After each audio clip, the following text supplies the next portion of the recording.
வணக்கம் நண்பர்களே, நான் உங்கள் ஜி பரமேஷ். இன்னைக்கு நீங்க பார்க்க போற காணொளி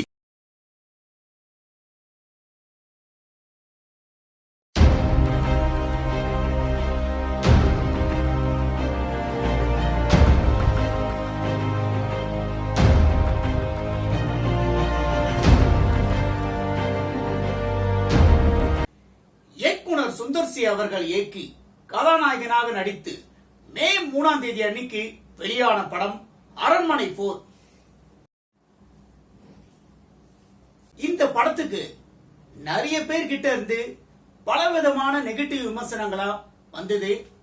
ஆனா அது எல்லாத்தையுமே உடைச்சி எரிஞ்சு குழந்தைகளையும் எல்லா ஆடியன்ஸையும் கவர்ந்து இந்த படம் இன்னி வரைக்கும் 100 கோடி ரூபாய் வசூல் சாதனையை இந்த அரண்மனை 4 படம் பண்ணியிருக்கு. இந்த அரண்மனை 4 படத்தை நீங்க எல்லாருமே போய் பார்த்திருப்பீங்க. இந்த படத்தை இயக்குனர் சுந்தர் சி அவர்களுடைய டைரக்ஷனுக்காகவும் கிராபிக்ஸ் ஒர்க்காகவும் முக்கியமா இந்த படத்தை தமனாக்காகவும் பார்க்கலாம் அப்படின்னு இந்த படத்தை ரிப்பீட் ஆடியன்ஸ் போன தொட்டுதான் இந்த படம் இந்த லெவலுக்கு வசூல் சாதனையை பண்ணியிருக்கு. இந்த அரண்மனை 4 படத்தை பொறுத்த வரைக்கும் எல்லாரோட நடிப்புமே ரொம்பவே சிறப்பா இருக்கு.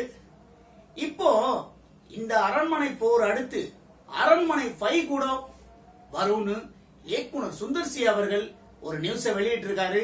இந்த படத்துல நடிகர் விஜய் சேதுபதி அவர்கள் நடிக்கிறதுக்கு நிறையவே வாய்ப்பு இருக்குன்னு அந்த நியூஸ்ல அவர் சொல்லியிருக்காரு. இப்போ இந்த அரண்மனை 4 படத்தோட காணொளியை பத்தி நீங்க எல்லாரும் என்ன நினைக்கிறீங்கன்னு உங்களுடைய கருத்துக்களை என்னுடைய கமெண்ட் பாக்ஸில் எல்லாரும் மறக்காம பதிவு பண்ணுங்க. நண்பர்களே, இந்த காணொளி உங்களுக்கு பிடிச்சிருந்தா லைக் பண்ணுங்க, ஷேர் பண்ணுங்க, கமெண்ட் பண்ணுங்க.